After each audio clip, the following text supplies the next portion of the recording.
नमामीश्वरं सच्चिदानन्दरूपं लसत्कुण्डलं गोकुले विराजमानं नमामीश्वरम्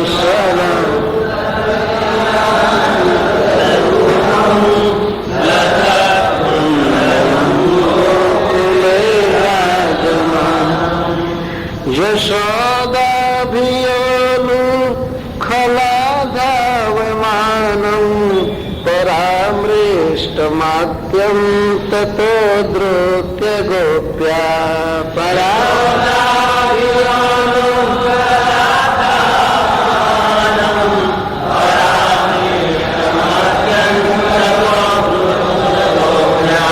नमामीश्वरं सच्चिदानन्दरूपं लसत्कुण्डलं गोकुले विराजमानम्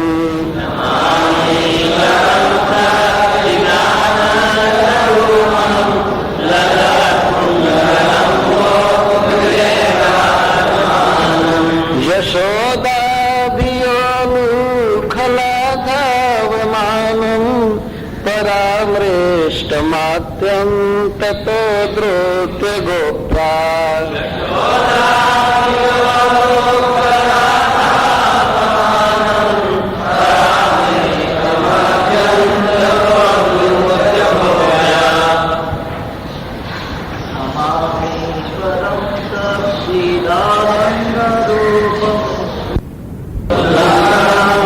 जो रो रहे हैं।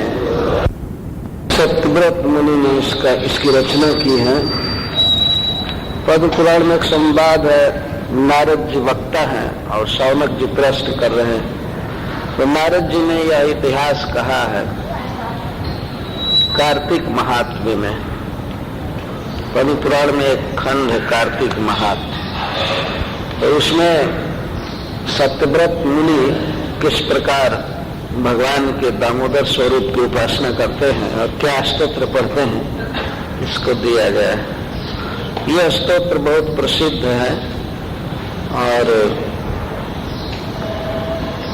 सारे विश्व में कार्तिक के महीने में यह स्तोत्र गाया जाता है।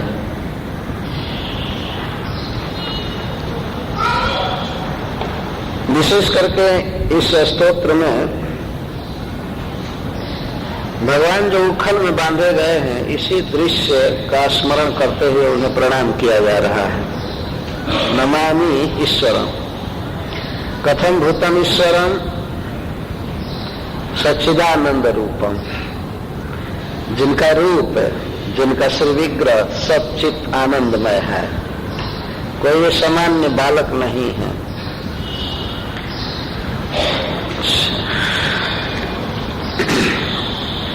पुनः कथम भूतम ईश्वरम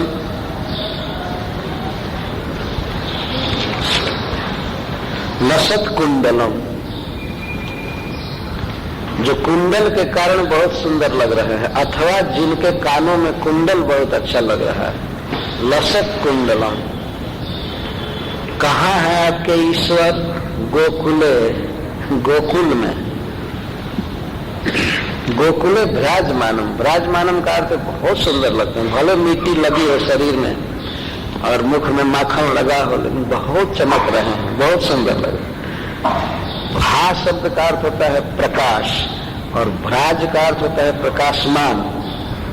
विराजमान, बहुत सुंदर लग रहे हैं। सूर्य की तरह तेज नहीं, सौंदर्य की किरणें निकल रही हैं, इसका अर्थ यह है। सूर्य से तेज निकलता है, ऐसे भगवान कृष्ण से सौंदर्य निकलता रहता है। विराजमानम गोकुले, यशोदा धिया, जो ईश्वर, जो भगवान यशोदा के भय से, यशोदा धिया का अर्थ यशोदाया धिया भय न, यशोदा के भय से उलूखलात उखल से कूद पड़े और धावमान, उलूखलात धावमान, उखल से कूद करके जो भाग रहे थे गोकुल की गलियों में इधर उधर,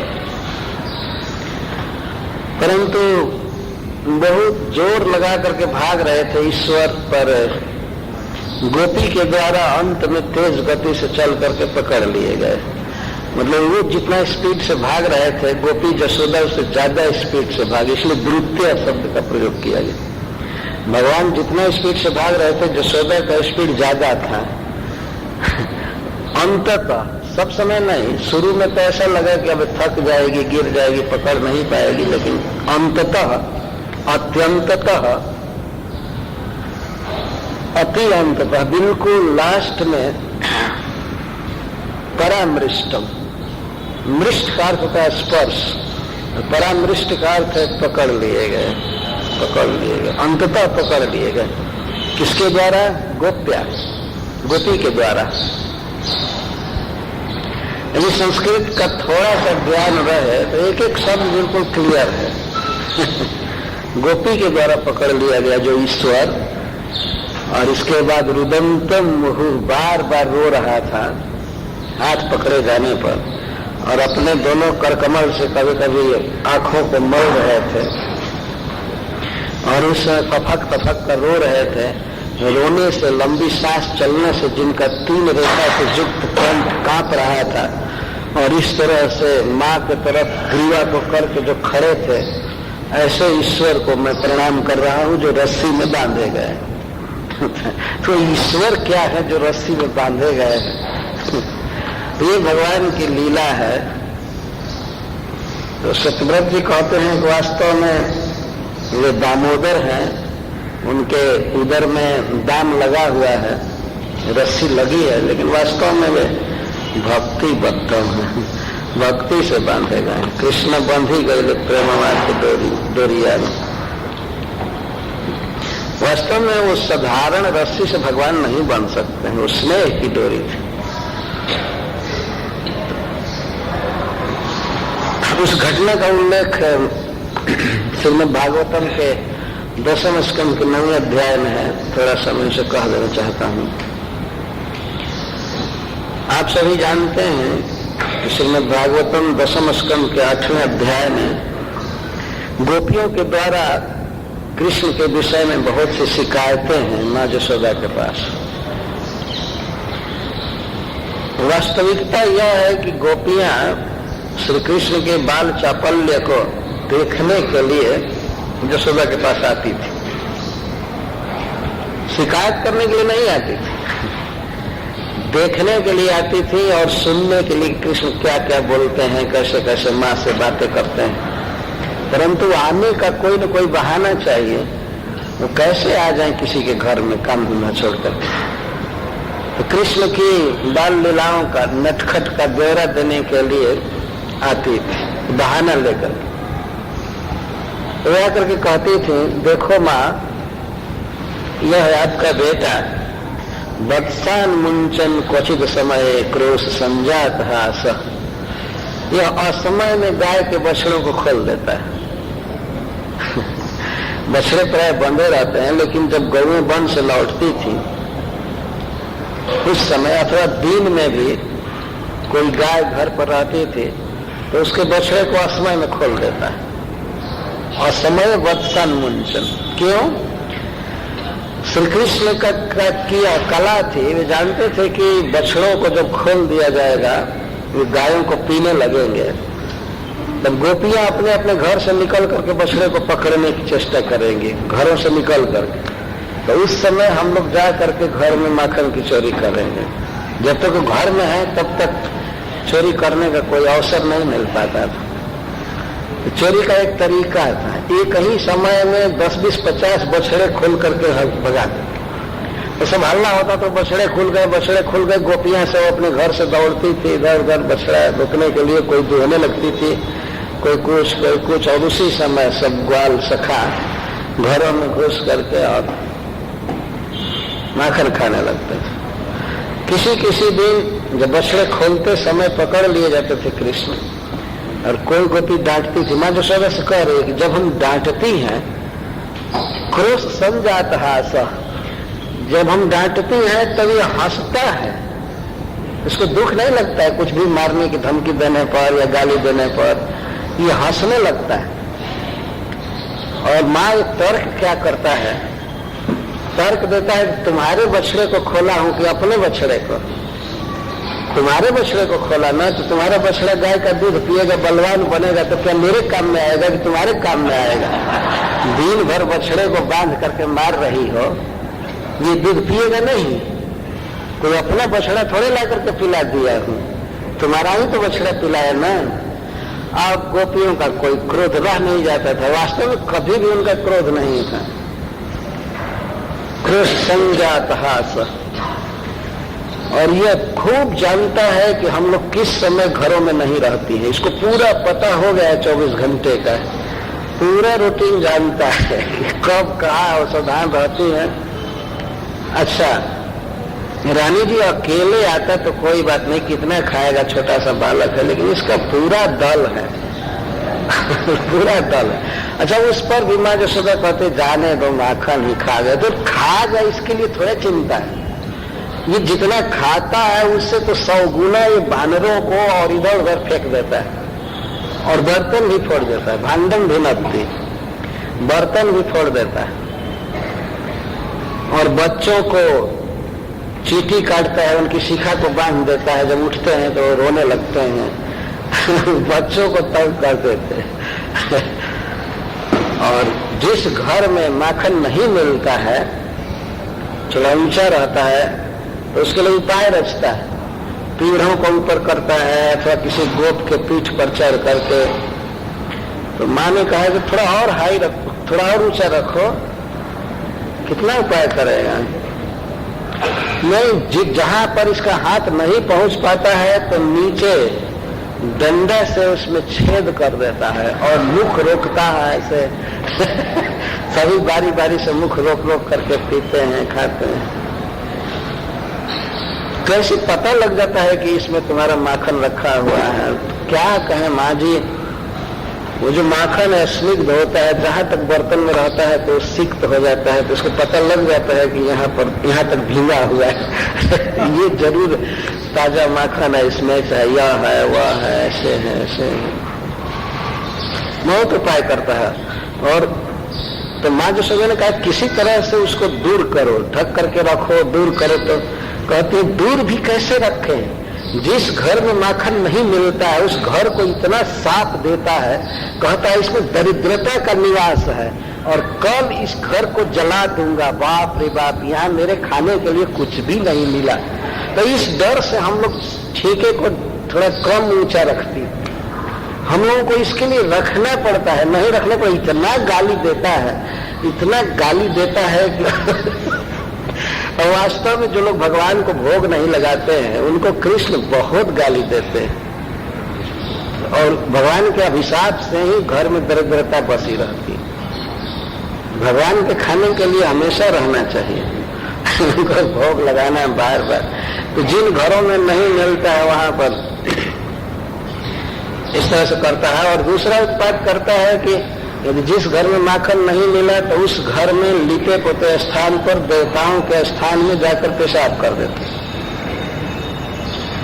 इतना उत्पाद कर रहा है। और यहाँ पर देखिए आपके सामने ऐसा साधु जैसा है, ऐसा साधु जैसा है। गोपियां भगवान श्री कृष्ण के मुख को देख रही थी, वही देखने के लिए जाती थी, और श्री कृष्ण अपने माँ का आंचल पकड़ करके पीछे छिपे रहते माँ के पास। हम देखते हैं कि माँ पर क्या रिएक्शन होता है। लेकिन गोपियां कितना भी उलाहना देती हैं तो माँ सख्त कार्रवाई नहीं करती है, वो हंसने लगती है। अच्छा ऐसा किया, अच्छा ऐसा किया। यह सुनते ही कृष्ण सामने आकर के गोपियों को कहते हैं लाहना दे रही है, लाहना दे रही है, आखिर मेरी माँ है ना, मुझे थोड़े मारेगी। और यही देखने के लिए गोपियां रोज जाती थी। लेकिन इसके बाद श्रील सुखदेव गोस्वामी जो कथा चालू कर रहे हैं तो उसके कथा के उपक्रम में प्रारंभ में श्रील सनातन गोस्वामी पाद जी लिखते हैं कि गोपियों का बार बार उलाहना आने से माँ को चिंता होने लगी कि मेरे पुत्र का स्वभाव बिगड़ रहा है, आदत बिगड़ रही है।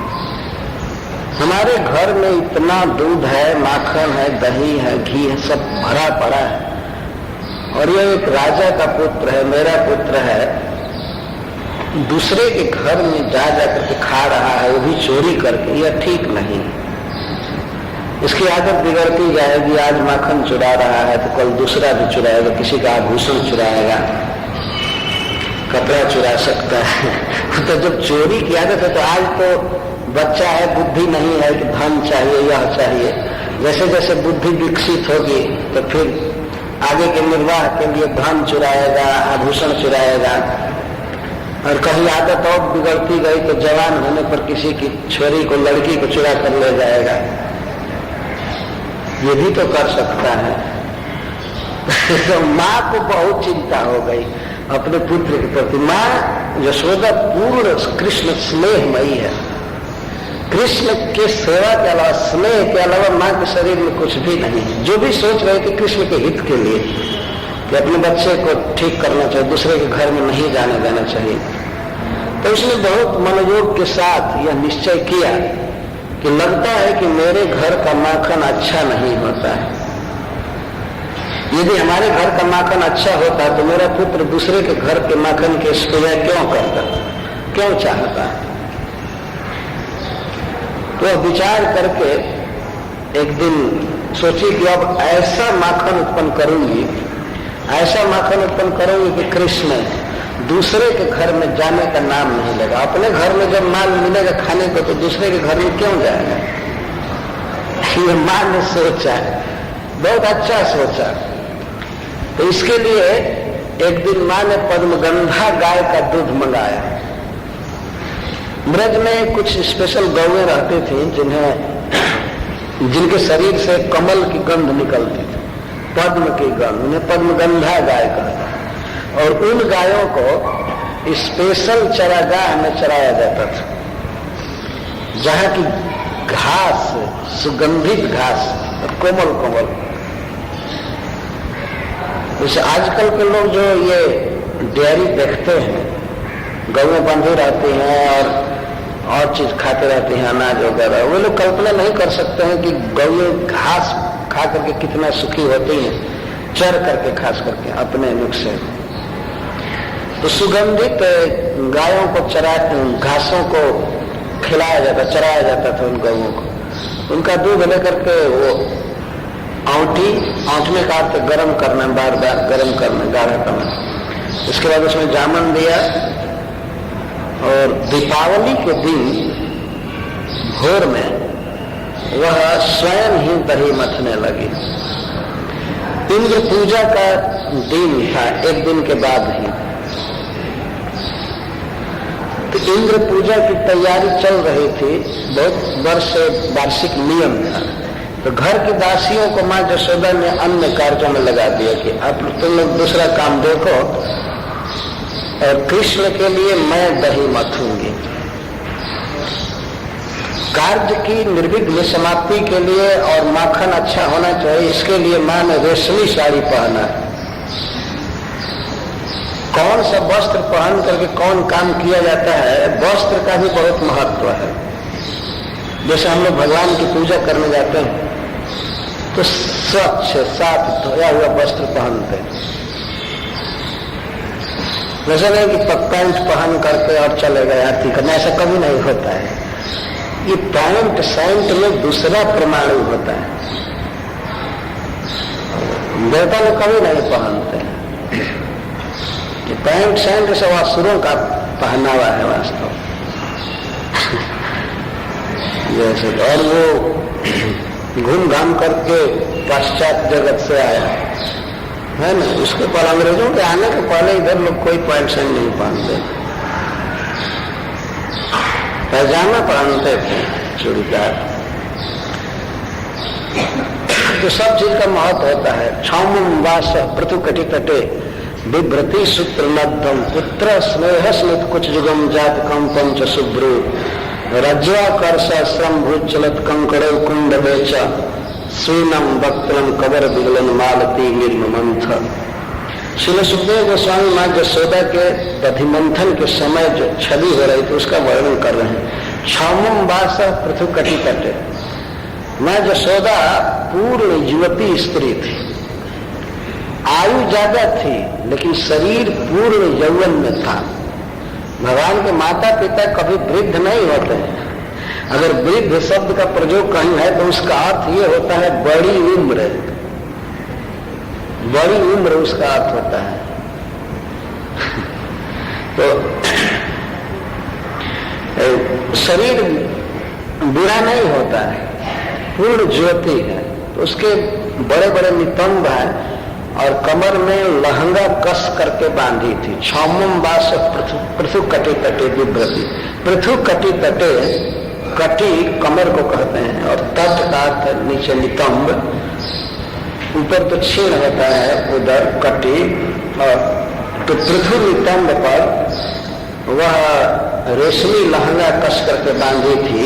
क्षौमम वास पृथु कटी तटे विभ्रति सूत्र नद्धम, सूत्र नद्धम, खूब अच्छा से नद्धम करके बांधा हुआ, सूते से बांध ली थी। यह सूत्र नद्धम से तात्पर्य है करधनी, बेल्ट चौड़ा सोने का बांधी थी उसके ऊपर। पुत्र स्नेह स्मित कुछ जुगम जात कंपन च सुग्री। और मां के दोनों स्तन चुचुरा रहे थे। कृष्ण के लिए दही मत रहे तो कृष्ण को दूध पिलाने के लिए दोनों स्तन उमड़ रहे थे, तो स्तनों से दूध चू रहे थे। एक बहुत ही सुंदर भाव लिखा है भक्त ने कि मां के दूध जो स्तन से चू रहे थे, वे दूध सोच रहे थे कि माँ आज ऐसा माखन निकालने जा रही है कि कृष्ण खा लेंगे माखन, उनका पेट भर जाएगा, तो आज हमको नहीं पिएंगे। तो दूध विकल हो रहा था, इसलिए बाहर आ रहा था कि माँ की दृष्टि पड़े। लेकिन माँ तो दही मथने में तल्लीन थी, तो दूध चू रहे थे, चू करके माँ के कंचुकी के ऊपर आ रहे थे। पुत्र स्नेह स्मित कुछ जुगम, पुत्र के स्नेह से दोनों चुचुआ रहे थे। जात कंपम चशुद्रु, और स्तनों में कंप हो रहा था।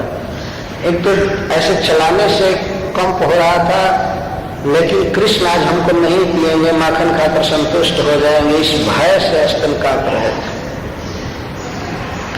रज्जुआ कर से श्रम भूत चलत कंकड़ कुंड ले चल, और रज्जु आकर्षित कर रही थी। आप सभी जानते हैं कि दही का बड़ा मटका होता है और उसमें मथानी होती है। मथानी को चलाने में दही को आंदोलित करना पड़ता है, तो मेहनत का काम होता है। देखने में लगता है कोई गोपी चला रहे, बहुत आनंद की बात है, लेकिन उसमें मेहनत लगता है, हाथ थक जाता है। हमको याद है, हम झारखंड पीछे में एक बार पहाड़ पर गए थे, तो एक जगह पर एक गोपी मथ रही थी अपने बच्चे को गोद में लेकर के। तो हम लोग टेप रिकॉर्डर लिए थे। हमको तो याद आ गया कि अरे भगवान इसी तरह गोद में कभी कभी रहते होंगे, माँ मंथन करती होगी। तो हम लोग टेप कर रहे थे, घर आवाज, दधि मंथन के शब्द को रिकॉर्ड कर रहे थे। तो मैंने कहा उस गोपी से, तेरे बच्चे को रुला सकती हो किसी तरह से। और ऐसे जब ही कहा तब ही बच्चा रोने लगा, ये करने लगा, वो भी आया हुआ है टेप। तो हमारे देखो कृष्ण रो रहे हैं, कृष्ण रो रहे हैं। तो उससे हमने कहा कि दीजिए जरा हम मथे।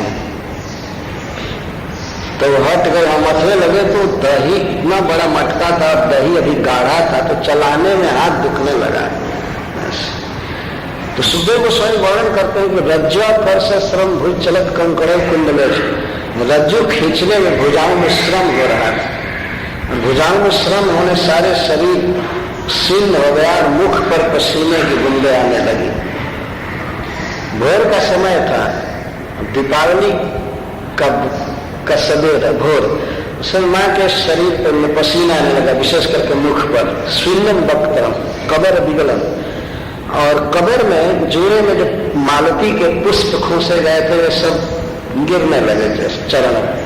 इस तरह से दही मथ रही थी, और दही मथते समय श्री कृष्ण की बाल लीलाओं को ही गाती जा रही थी।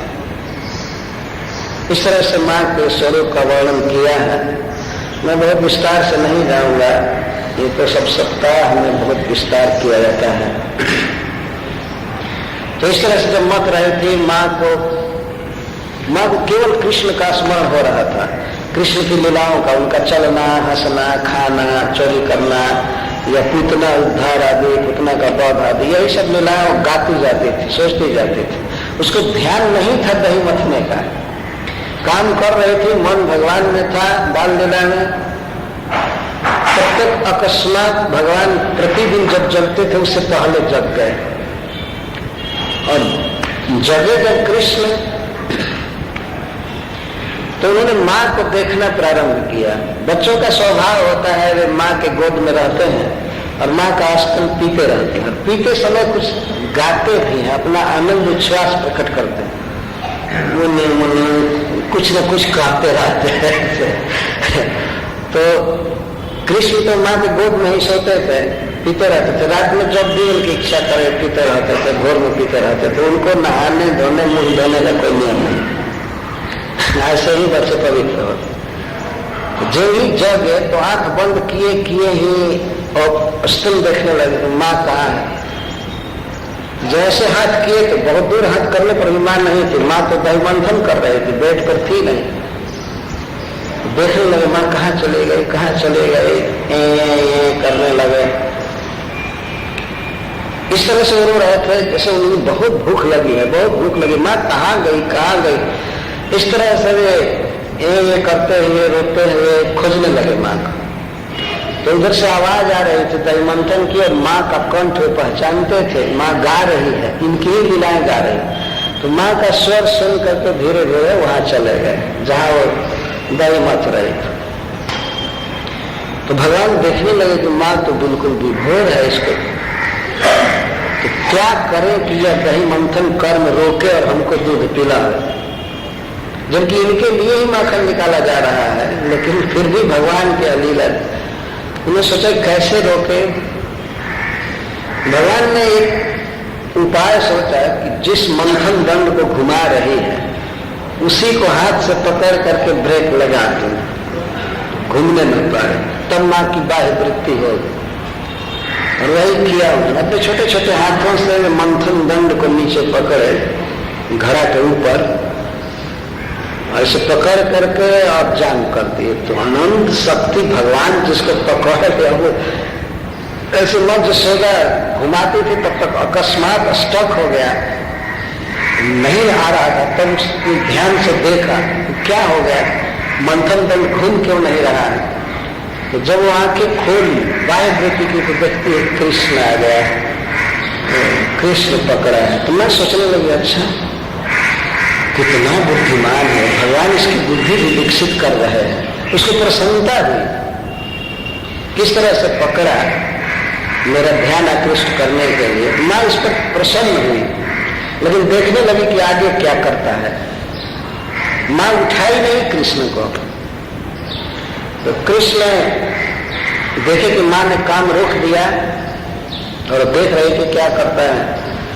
तो श्री कृष्ण इसके बाद माँ के हाथ को पकड़े, ऐसे ऊपर हाथ करके अपने हाथ को पकड़े और एक पैर खड़ा कर दिए मटकी के ऊपर और माँ का बाह पकड़ करके ऐसे और उसके गोद में चढ़ गए। माँ ने कोई प्रयास नहीं किया। माँ यह देख रही थी कि बच्चे की बुद्धि विकसित हो रही है। और रोज रोज चोरी करते करते ही बहुत बुद्धि हो गई थी।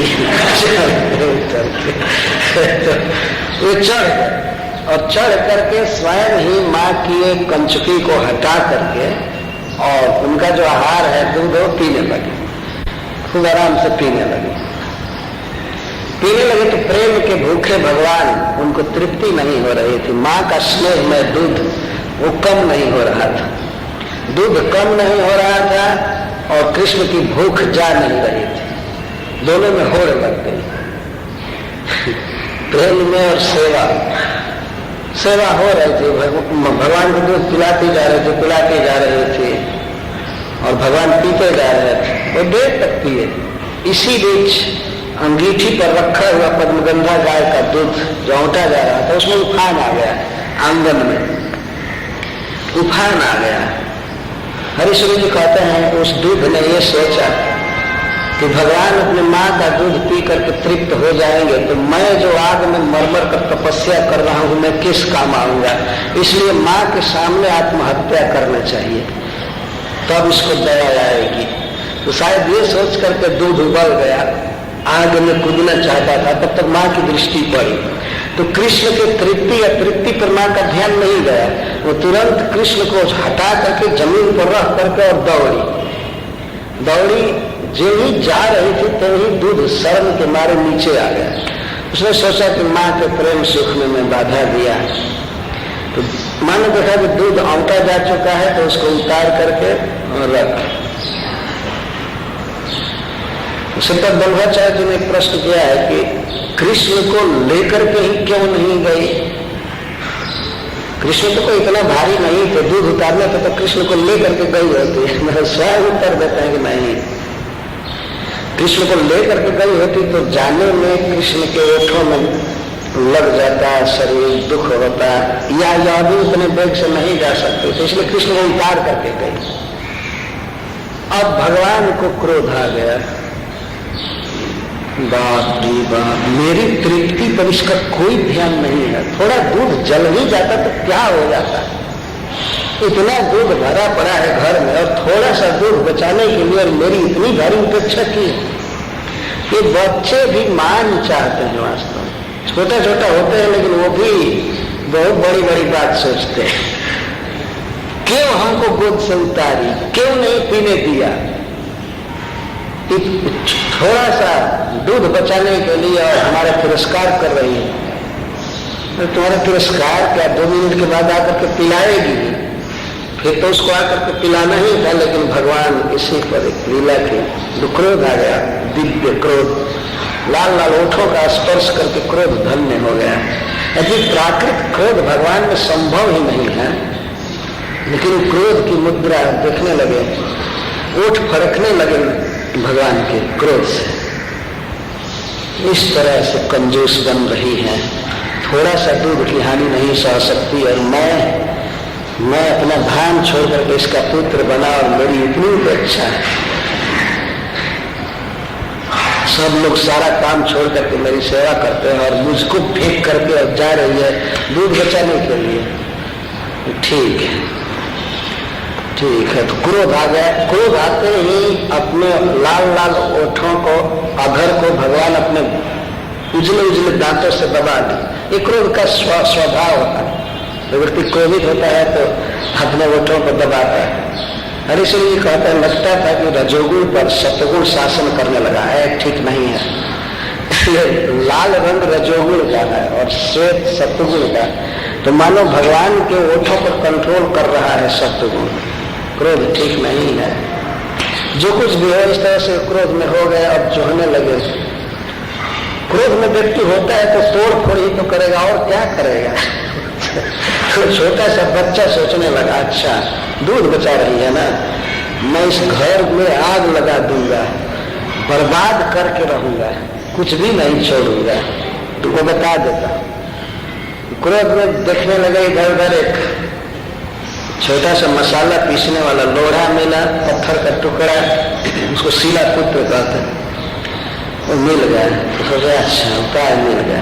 तो ये जो मटका है, जो कई वर्षों से दूध दही खाया है, मजबूत है, थोड़ा सा दूध को बचाने गई ना, मैं इतने अच्छे मटके को अभी चूर्ण कर देता हूँ और इसका दही भी बह जाएगा, यही हो जाएगा, इतनी बड़ी हानि होगी। विकास सोचने लगे क्या करूं, उसको छोड़ना चाहते थे, लेकिन सोचे कि अगर आवाज कहीं कान में चली जाएगी माँ के तो आकर के खूब अच्छी मरम्मत कर देगी।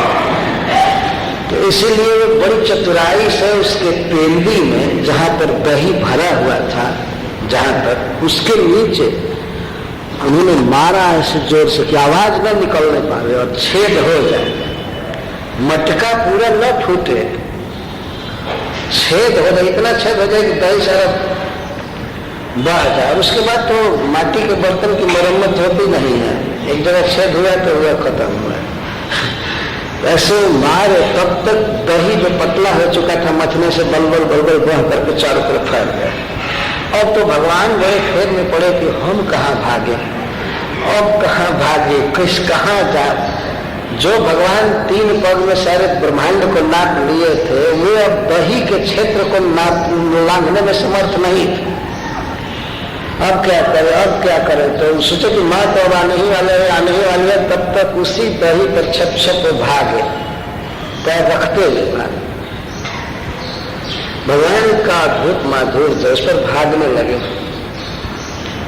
भाग करके गए दूसरे घर में, जहां पहले का माखन रखा हुआ था उसको उतारे, पहले उखल को उल्टा किए, उखल को तुरंत उल्टा करके और ऊपर से उतार करके और खाने लगे।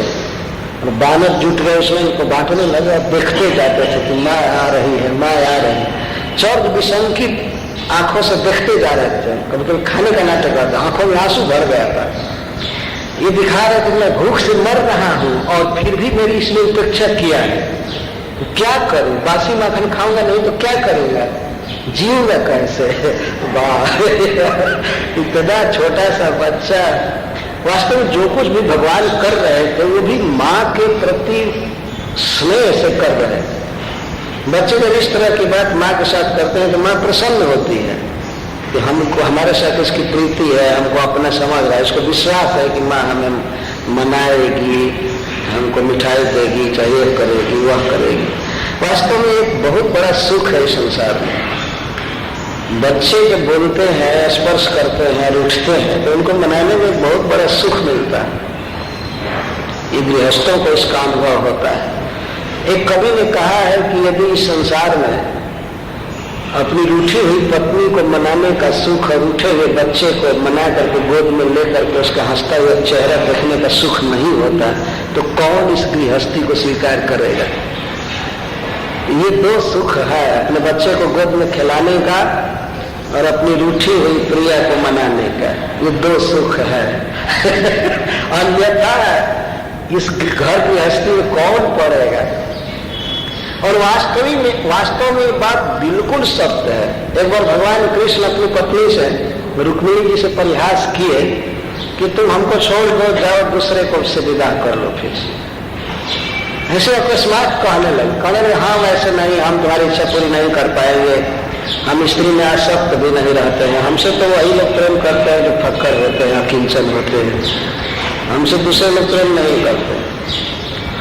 तो रुक्मिणी जी माँ ने पूछी तब आप विवाह क्यों किए हमसे। तो भगवान कहे कि हम तो केवल जरासंध शिशुपाल आदि का मान मर्दन करने के लिए तुमको लाए थे, तुमने हमारी तो यह शक्ति नहीं। तुम चाहते हो कि तुम्हारे जीवन में धन मिले, सारी इच्छाएं पूर्ण हो, तो किसी राजा से विवाह कर लो। विवाह में अगर नया कुछ खर्च लगेगा तो मैं भी मदद कर दूंगा। लेकिन अच्छा हुआ उस समय तुमने सोचा नहीं, कुछ भिखमंगों ने मेरी प्रशंसा कर दिया, नारद आदि ने, इसी आवेश में आकर तुम मेरे साथ विवाह कर लेते हो। तो रुक्मिणी की ये नहीं समझ पाई कि भगवान परिहास कर रहे हैं। वो तो गिर गई बेहोश होकर। फिर भगवान उठाए, उनके मुख को पोछे, केशों को ठीक किए, अपने गोद में बैठा करके और लगे कहने, तुमने ये नहीं समझा कि मैं परिहास कर रहा हूं। तो रुक्मिणी की पूछती है कि आप परिहास क्यों किए, ऐसा परिहास किया जाता है। तो भगवान कहते हैं कि प्रिय गृहस्थ के लिए यही तो एक सुख है कि कभी पत्नी से एकांत में परिहास किया जाए और जो रूठ जाए तो मनाया जाए। लेकिन तुम तो रूठ भी नहीं रही हो, इतनी भोली भाली हो कि भक्त से गिर पड़ी। बताओ, मैं तो ये देखना चाहता था, भगवान कहते हैं कि मैं ये देखना चाहता हूँ कि जब मैं तुमसे ऐसी बात कह रहा हूँ तो तुम अपने ओठों को दांत से दबा लो, मेरे तरफ तिरछी चितवन से देखो और डांट के कहो कि कभी ऐसी बात मत बोलना, ऐसा क्यों बोल रहे हो। मैं तो ये सोच रहा था, लेकिन हमको तो यह भी सुख नहीं मिला। भगवान ऐसा कह रहे हैं। तो वहीं पर उन्होंने कहा है कि घर गृहस्थी में यह एक सुख है। तो इसी तरह से भगवान जो माँ के साथ व्यवहार कर रहे हैं, वास्तव में माँ को सुख दे रहे हैं इन व्यवहारों से। बाहर से देखने में लगता है कि ये क्रोध की लीला कर रहे हैं। तो दही के ऊपर से नन्हे पैर से जा करके माखन खाने लगे, एक उखल के ऊपर। माँ जब दूध उतार करके आई तो देखी कि मटका तो फूट गया है, दही फैल गया है, तुरंत समझ गई कि किसका काम है। ऐसा नहीं कि कोई अकस्मात ईटा गिर गया, ऊपर से फूट गया या बिल्ली गिरा दी, वो समझ गई तुरंत और हंसने लगी दैव गति पर कि मैं थोड़े से दूध के लिए दौड़ करके गए और इधर इतनी बड़ी हानि हो गई। अद्भुत दैव की गति।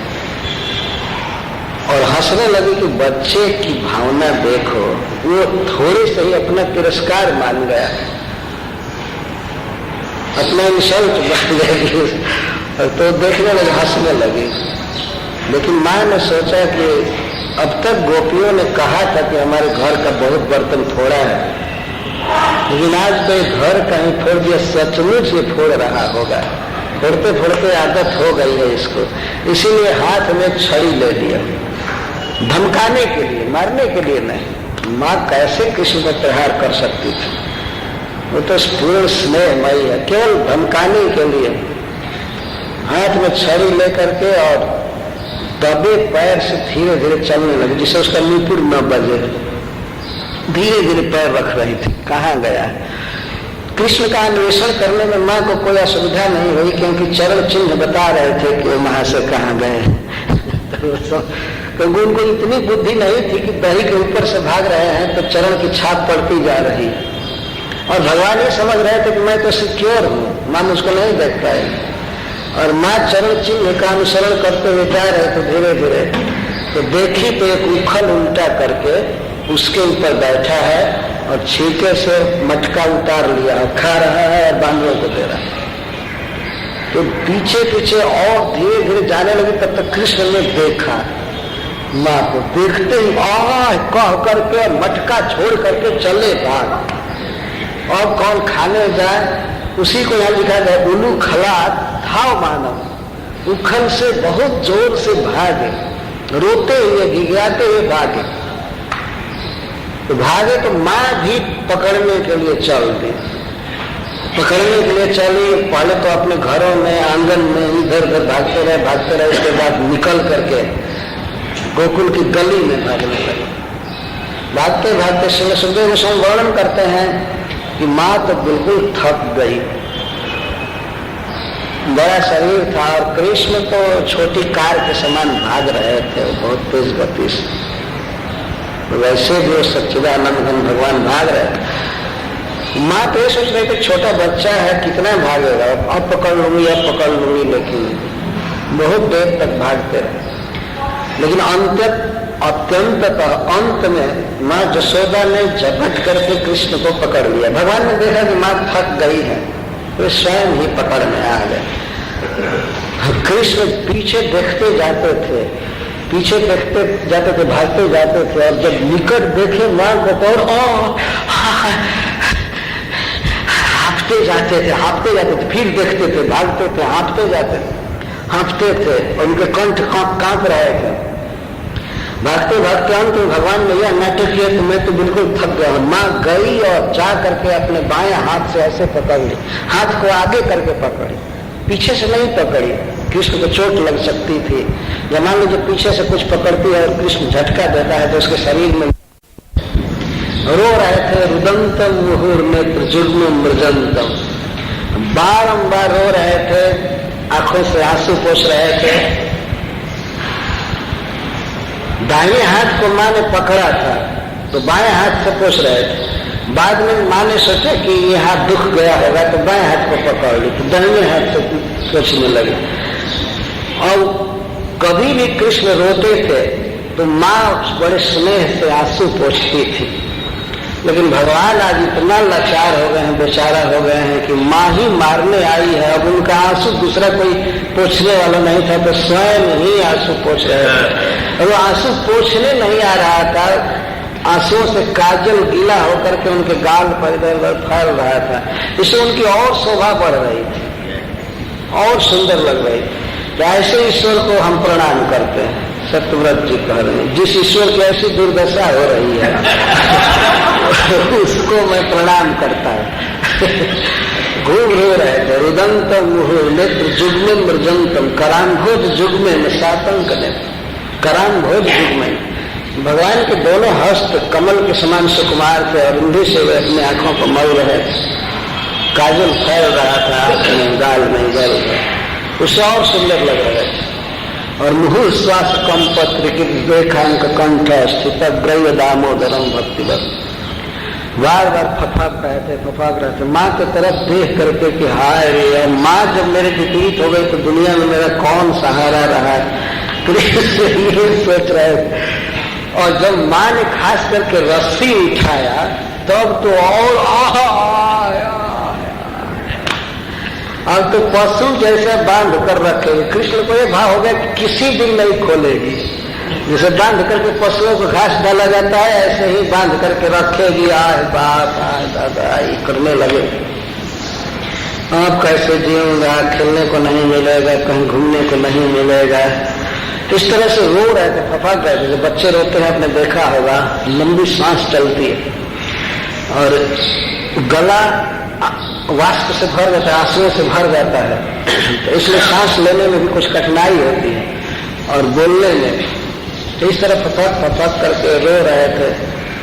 कृष्ण के कंठ में 3 रेखा है शंख जैसे, ग्रीवा के ऊपर माँ की तरफ विचारित दृष्टि, सातंक नेत्रम, भयभीत नेत्र से और अनुकंपित माँ अनुकंपा करे, मेरी दशा को देख करके दया करे, मुझे बांधे ना, मुझे छोड़ दे, मुझे न पीटे। इस तरह से देख रहे थे। ऐसे ईश्वर को मैं प्रणाम करता हूँ। सातंक नेत्र, नेत्र में इतना भय था और इतनी आशा भरी थी दया दृष्टि हो जाए माँ की, छोड़ दे। लेकिन माँ तो माँ थी, रोज तो क्षमा किया था लेकिन आज नहीं क्षमा करेगी। माँ ने देखा कि बहुत डर गया है तो छड़ी छोड़ दिया, छड़ी फेंक दिया। जब छड़ी फेंक दिया शुरू में, जब छड़ी फेंक दिया तो कुछ आश्वासन आया और तब तक रस्सी उठाने लगे। तो छड़ी से तो एक दो छड़ी पीट करके छोड़ देती, दिन भर घूमते, लेकिन अब तो पशु की तरह बांध कर रखेगी और रोने लगे। बांधने लगी माँ। सबसे पहले अपने केस में जो जोड़ा बांधी थी, रेशमी वस्त्र था, रेशमी रस्सी लगभग 1.5 फीट रहा। तो उसने सोचा कि इसी रस्सी से इसको मैं बांध दूं, तब तक दूसरा दही मत लूंगी, इसके लिए माखन निकालूंगी और इसके बाद मना लूंगी, खिलाऊंगी पिलाऊंगी। इस समय रो रहा है, बांध दिया। हाँ, तो बांधने चली तो सबसे पहले उखल में एक बार लपेट ली, बांध ली। दूसरे अब पहला छोर और दूसरा छोर अपने बच्चे को पकड़ करके, खड़े थे, भाग नहीं सकते थे हम, माँ को पकड़ने की जरूरत नहीं थी, खड़ा रहो। और कृष्ण रो रहे थे, गिघिया रहे थे। तो रस्सी का दूसरा छोर ला करके बांधना चाहिए तो आते हैं तो मुट्ठी भर कमर में 2 अंगुल कम हो गई रस्सी। मैं तो बड़ा आश्चर्य हुआ लेकिन बहुत ज्यादा ध्यान नहीं दिया। फिर दूसरी रस्सी मंगाई, दूसरी रस्सी लाई, तीसरी रस्सी लाई और आने